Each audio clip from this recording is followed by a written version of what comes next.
New normal, siapkah kita?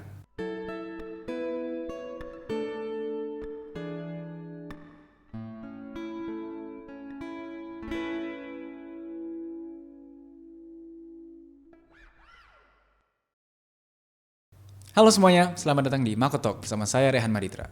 Beberapa bulan terakhir ini sebagian besar dari kita terpaksa di rumah aja. Bekerja dari rumah, belajar dari rumah, dan juga beribadah dari rumah. Tapi belakangan ini sudah mulai dibuka kembali beberapa fasilitas publik seperti pusat perbelanjaan dan juga tempat ibadah. Apakah ini berarti pandemi COVID-19 sudah berakhir?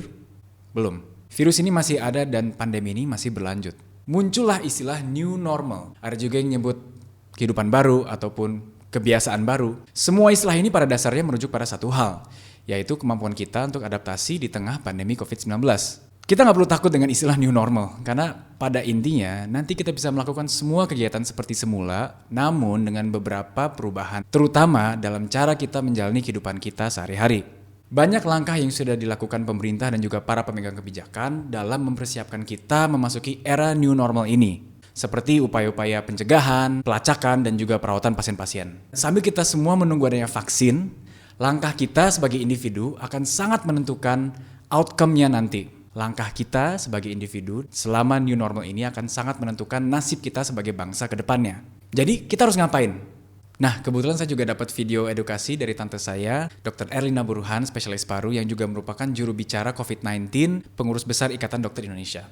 Mari kita saksikan. Halo semua, Anda pasti tahu kan bahwa kita dalam masa transisi untuk new normal atau adaptasi kehidupan yang baru. Nah, tentu saja ini kita harus bersiap-siap. Dan semua tentu sudah tahu pasti bahwa kita ingin melakukan kegiatan yang seharusnya memang kita lakukan sehari-hari, tapi dengan tetap menjaga pencegahan penyebaran COVID-19. Apa saja itu? Pertama, pakai masker, cuci tangan, jaga jarak, jaga imunitas. Nah, sekarang saya ingin menjelaskan kenapa kita harus pakai masker, kenapa kita harus cuci tangan, dan kenapa kita harus jaga jarak juga harus menjaga imunitas. Pertama, pakai masker ya.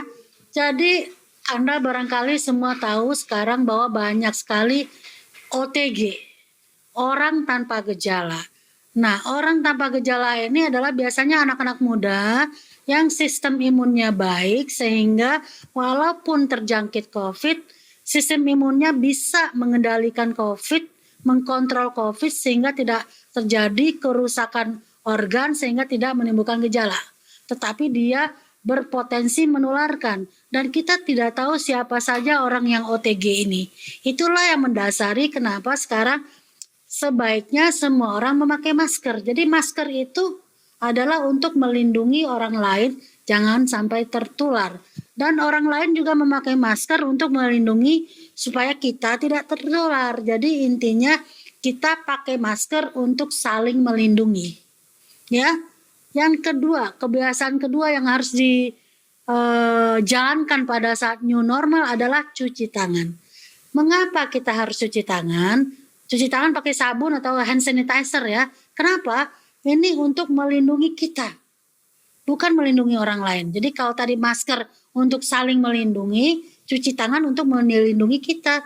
Karena kita umumnya masyarakat punya kebiasaan untuk memegang wajah, menyentuh mata, mulut, hidung, dan lain-lain. Itu tanpa disadari. Nah, oleh sebab itu dianjurkan untuk sering-sering cuci tangan, pakai sabun di bawah air mengalir, atau pakai hand sanitizer. Mengapa? Karena barangkali semua juga sudah tahu ya, bahwa virus ini dilindungi oleh lapisan lemak. Nah, kalau kita cuci tangan pakai sabun, maka sabun ini akan merusak dinding lemak tersebut sehingga virusnya menjadi inaktif atau mati.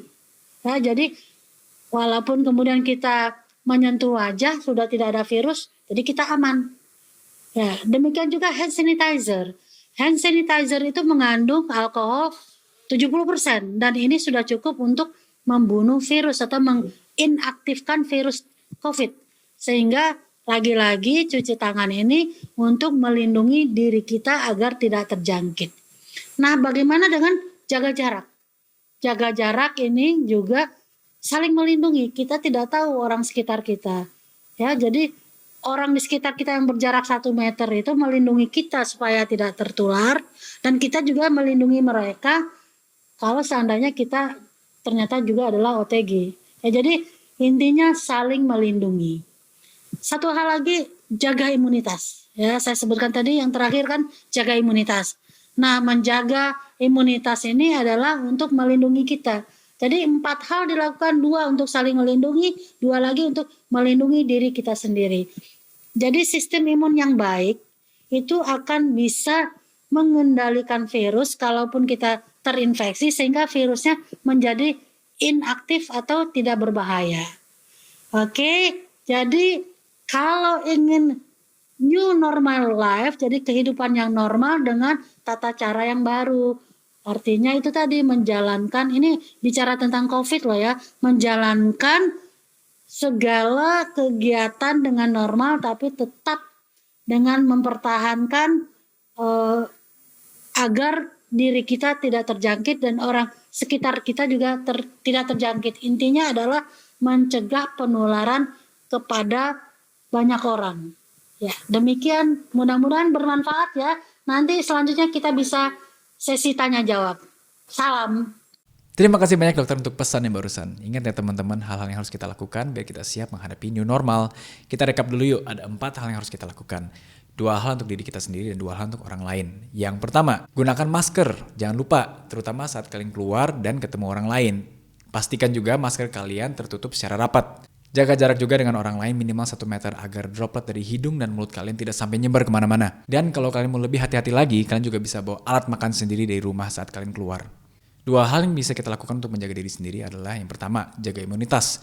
Bisa dengan olahraga yang teratur, jaga pola makan bergizi, istirahat yang cukup, dan juga minum vitamin. Dan yang terakhir yang paling penting adalah cuci tangan dengan air mengalir dan sabun, ataupun hand sanitizer berisi alkohol 70% kalau emang lagi nggak ada air.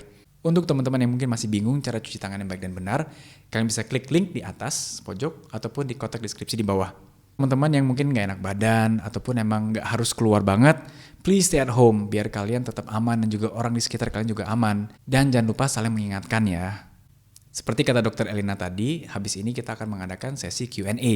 Jadi untuk teman-teman yang masih penasaran tentang COVID-19 ataupun new normal, kalian bisa meninggalkan komen di akun Instagram @makotok.id di bawah ini. Saya akan pilih beberapa pertanyaan untuk disampaikan ke Dr. Erlina. Sementara itu dulu ya teman-teman, jangan lupa stay safe and together we can stop the spread of COVID-19. See you!